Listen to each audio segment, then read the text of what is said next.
অবস্থা খুবই খারাপ। প্রায় বন্যার জল ঢুকেছে, প্রায় 5,000 পরিবার এফেক্টেড আছে গোটা বুটনি। আমরা ঘুরলাম আজকে হিরণানন্দপুর জিপি, উত্তর চন্দ্রপুর এবং দক্ষিণ চন্দ্রপুর জিপি গুলোতে। সমস্যা হচ্ছে হিরণানন্দপুর, ওখানে জল ঢুকছে, ওখানে একটা ভাঙন হয়েছে। আমরা বারবার প্রশাসনকে বলেছি, ইরিগেশন দপ্তরকে বলেছি, ডিএমকে জানিয়েছি।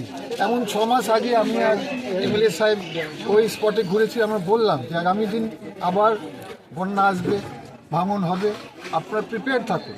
আমরা অবাক হয়ে গেলাম যে ওখানে মাত্র 100 মিটার গ্যাপ আছে, মাত্র 100 মিটার। ওটা আরামসে শুকনোর সময় ওরা বস্তা দিতে পারতো। কত ওয়ার্নিং পেয়েছে, কতবার আমরা ওয়ার্নিং পেয়েছি, কত সাধারণ মানুষ বলেছে ইরিগেশন দপ্তরকে, ডিএমকে যে আগামী দিন আবার ভাঙন হবে, আপনারা অ্যাকশন নেন, কিন্তু করেনি কিছু। তার জন্য ওদের দায়। আজকাল যে বুটনি যেভাবে ফ্লাডিং হয়ে গেছে, বন্যা ভাঙন হচ্ছে, এটা এখানকার অ্যাডমিনিস্ট্রেশনের দায়।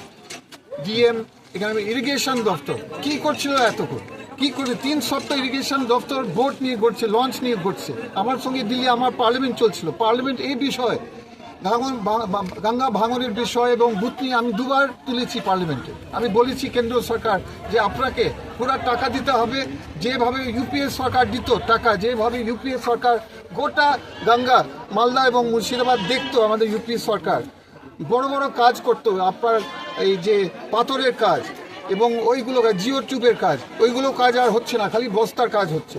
আর পাবলিকের বলার কথা হচ্ছে এইগুলো বস্তা তো 2 নম্বরই কাজ হয়, সবাই জানে। কিন্তু ওই ব্যাপার নয়।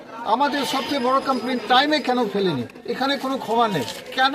আমি জিজ্ঞাসা করি ইরিগেশন দপ্তরকে, ডিএমকে, আপনাদের অনেক ওয়ার্নিং আমি নিজে দিয়েছি, ওয়ার্নিং আমাদের এমএলএ সাহেব নিজে আমার কয়েকবার জানিয়েছে প্রশাসনকে যে আপনারা বুটনিকে দেখুন, ঠিকভাবে অ্যারেঞ্জমেন্ট রাখুন, বন্যা হওয়ার আগে, ভাঙন হওয়ার আগে কোনো অ্যারেঞ্জমেন্ট করেনি। তার জন্য আজকে তাদের দায়।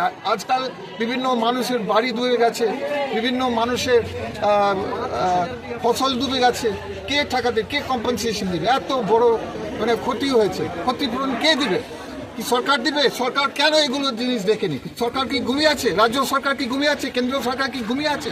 এখানে বুটনি মানুষ যেভাবে সাফার করছে, যেভাবে মানে ডুবে যাচ্ছে জলের মধ্যে, কি করছে এই 2 সরকার? আমি জবাব চাই, আমি জবাব নিব, কারণ এটা প্রিভেন্টেবল ছিল। এখানে যদি আবার বলছি, যদি ঠিক সময় আমাদের সরকার এখানে নজর দিত, এই ঘটনা আজকে হতো না, এইভাবে জল ঢুকতো না।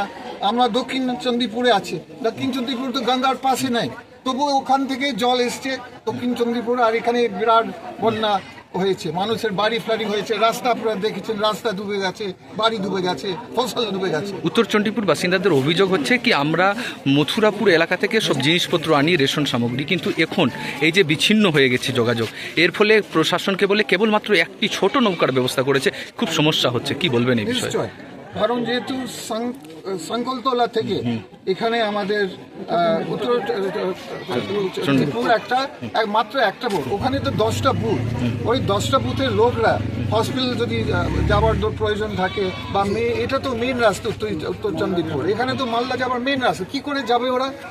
এখানে তো বুদ্ধি লাগবে। তো আমি বিডিও সাহেবকে অনুরোধ করছি ইমিডিয়েটলি এখানে যে একটা নৌকা আছে, এখানে 3টা দেওয়া হোক ইমিডিয়েটলি, মানুষের দরকার না। ওই 10টা বুথ তো কাট অফ হয়ে যাচ্ছে, বাতিল হয়ে যাচ্ছে, ওরা তো এখানে মেন রাস্তায় আসতে পারছে না। মেন রাস্তা হচ্ছে হসপিটাল, মালদা যাবার রাস্তা। আর একটা কথা আমি বলতে চাই যে আমাদের কংগ্রেস পার্টি, আমরা নিজে একটা দান দিয়েছি 750 তারপলিন এবং 500 খাবারের প্যাকেট, কিন্তু এটা আমি 4টা ব্লকে ভাগ করতে হয়েছে আমাকে, 4টা ব্লক, মানে শামসরগঞ্জ, বৈষ্ণবনগর, মানিকচাক, ভুট্টি এবং আমাদের ইংলিশ বাজার। তো কারণ আমি তো সরকার নেই, আমাকে সব জায়গা দেখতে হচ্ছে, আমি তো একটা সাংসদ, আমি গোটা এলাকা দেখতে হচ্ছে। তো আমি কিছু দিয়েছি, আমাদের পার্টি কিছু দিয়েছে, কিন্তু ওটা সমাধান হবে না, আরও লাগবে, আরও তারপরে লাগবে। আর আমরা যে শুনছি পাবলিকের কাছে, জনগণের কাছে, জনগণ বলছে যে বিডিওরা এবং মেম্বাররা, শাসক দলের পঞ্চায়েত মেম্বাররা নাকি নিরপেক্ষ হয়ে তারপলিন এবং খাবার দিচ্ছে না, তারা পার্টি ওয়াইজ দিচ্ছে। এটা যাতে না হয় আমি বলছি, আমি এটা পার্লামেন্টে তুলবো, এরকম যদি থাকে আমি বিডিওকে বলবো, আমি ডিএমকে বলবো। সবাই একটা সরকারের কাজ হচ্ছে সবাইকে সেবা করা, সবাইকে। এরকম পার্টি ওয়াইজ যদি সেবা করে শুরু তাহলে ওটা সরকার নয়, ওটাকে ডিক্টেটরশিপ বলে।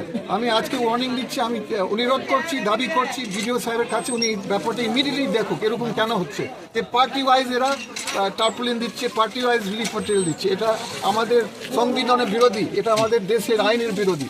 তো আমি আবার বলছি, বিডিও প্রশাসনকে বলছি, আপনারা দেখুন যাতে ঠিকভাবে পৌঁছে যায় গরিব মানুষের কাছে, যাদের দরকার আছে যাতে ওদের কাছে পৌঁছে যায়। আরও অভিযোগ হচ্ছে যে এই যে খাবার দেওয়া হচ্ছে তাহলে ওটা কিন্তু নষ্ট হয়ে যাওয়ার পর খাবার দেওয়া হচ্ছে, কি বলবেন? খাবারটা ওদের কাছে দ্রুত পৌঁছাচ্ছে না। হ্যাঁ, ওদেরকে ঠিক টাইমে পৌঁছাতে হবে খাবার। ওদেরকে একটা জায়গাতে কমপ্লেন ছিল যে আমাদের খাবারটা ফ্রেশলি যদি ওখানে যদি গরম করে দেয়, খাবারটা স্পটে যদি গরম করে দেয় তাহলে খাবার ফ্রেশ থাকবে। তাহলে ওটাই একটা মানে প্রস্তাব দিয়েছে লোকাল মানুষরা।